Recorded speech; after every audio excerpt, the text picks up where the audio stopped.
से बनी है। Okay.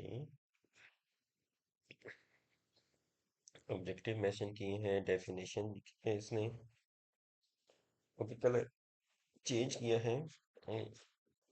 Intravascular space, interstitial space, intracellular space, ठीक है। Mechanism of action, the role of tonicity, isotonic solution, उसकी डेफिनेशन, ओस्मोलैरिटी, मैकेनिज्म, रिजल्ट्स, ठीक है।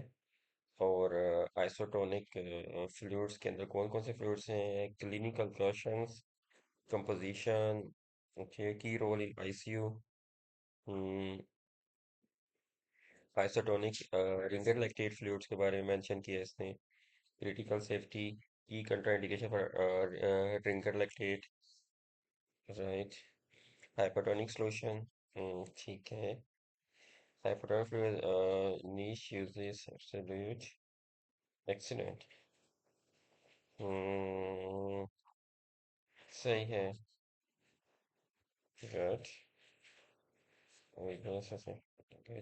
Okay, this is excellent presentation.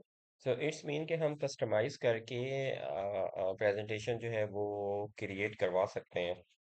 और ये तो अभी तो स्टार्ट है, और अभी तो ये इनका बीटा वर्जन है। With the passage of time आप देखोगे ये इसके अंदर और कितनी इम्प्रूवमेंट आती है, क्योंकि अभी तक जो सिलेक्शन है चीज़ों की, इमेजेस हैं, ये सारे एक्सीलेंट हैं। आई थिंक आप सब लोगों को लाजमी ट्राई करना चाहिए। और लेट्स सी, मिलते हैं नेक्स्ट वीडियो में।